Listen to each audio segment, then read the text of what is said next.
দেশের অভ্যন্তরে বজ্রমেঘ তৈরি অব্যাহত থাকায় ৪ মে দুপুর ১টা পর্যন্ত ঢাকা, ময়মনসিংহ, চট্টগ্রাম ও সিলেট বিভাগের কোথাও কোথাও ভারী থেকে অতি ভারী বর্ষণ হতে পারে। ভারী থেকে অতি ভারী বর্ষণের কারণে এসব এলাকার কোথাও কোথাও অস্থায়ীভাবে জলাবদ্ধতা সহ চট্টগ্রাম বিভাগের পাহাড়ি এলাকার কোথাও কোথাও ভূমিধস হতে পারে। আবহাওয়া অধিদপ্তরের আবহাওয়াবিদ একে নাজমুল হক স্বাক্ষরিত পূর্বাভাসে এ তথ্য জানানো হয়েছে।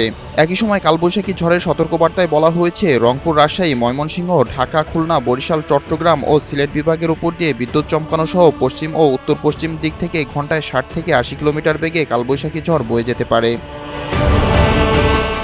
অপরদিকে আজ সন্ধ্যা ৬টা পর্যন্ত আবহাওয়ার পূর্বাভাসে বলা হয়েছে, ময়মনসিংহ, ঢাকা, বরিশাল, চট্টগ্রাম ও সিলেট বিভাগের অনেক জায়গায় এবং রংপুর, রাজশাহী ও খুলনা বিভাগের কিছু কিছু জায়গায় অস্থায়ীভাবে দমকা ও ঝড়ো হাওয়া এবং বিদ্যুৎ চমকানো সহ হালকা থেকে মাঝারি ধরনের বৃষ্টি ও বজ্রসহ বৃষ্টি হতে পারে। সেই সাথে ময়মনসিংহ, ঢাকা, চট্টগ্রাম ও সিলেট বিভাগের কোথাও কোথাও মাঝারি ধরনের ভারী থেকে অতি ভারী বর্ষণ হতে পারে। সারা দেশে দিন ও রাতের তাপমাত্রা প্রায় অপরিবর্তিত থাকতে পারে।